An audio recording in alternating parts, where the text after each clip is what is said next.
Monqol tatarlar müsəlmanların üzərinə gəldikdə, Monqol tatarlar müsəlmanların üzərinə gəldikdə, hətta İbn Kəsir və digər alimlər deyir ki, biz elə bildik ki, onlar Yəcuc və Məcucun başlanğıclarıdır. O qədər çox olurlar.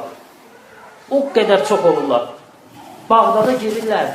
3 gün ərzində 2 dənə rəvayət gəlir. Birində 1.800.000, birində 1 milyon insanı qırırlar. Necə ki, tarix kitabları qeyd edir ki, Bağdaddan əməlli başlı sel axırdı, qırmızı rəngdə.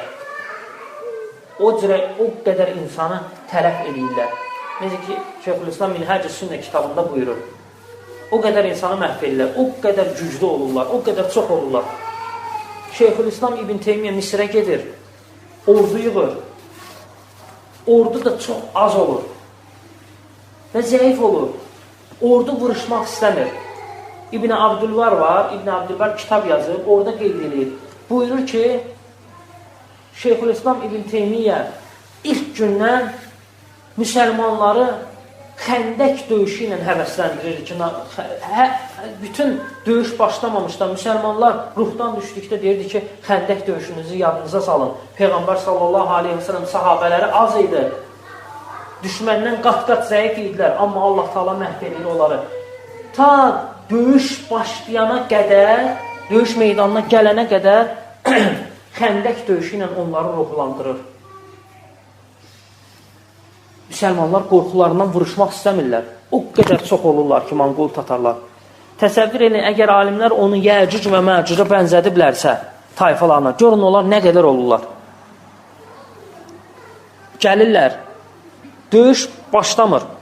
Xəndək döyüşündə necə olur? Allah Taala güclü külək göndərir, düşməni o cürə məhv eləyir. Düşmən o cürə məhv olur. Müsəlmanlar demək olar ki, həmin döyüşü döyüşsüz qalib gəlirlər. Hətta xəndək döyüşü də çox ağır döyüş olur. O qədər şiddətli hava olur. Hətta Peyğəmbər sallallahu aleyhi və sələm sahabələrə buyurur ki, kim gedib baxar, düşməndən xəbər gətirərsə ona cənnət var. Sahabələr ayağa qalxa bilmir. O cürə şiddətli gün olur. İbn Teymiyyə də həmin günə bənzədir. Ta başlığından, Misirdən çıxdıqdan deyir ki, müsəlmanlar deyir ki, vuruşmaq istəmirik. Onlar çoxdur, güclüdür. İbn Teymiyyə deyir ki, xəndək döyüşünüzü yadınıza salın. Müsəlmanlar az idi, zəif idilər. Necə qələbə çaldılar. Ta İbn Teymiyyə həmin döyüşü müqayisə eləyir, döyüş meydanına gəlirlər. Gecə olur.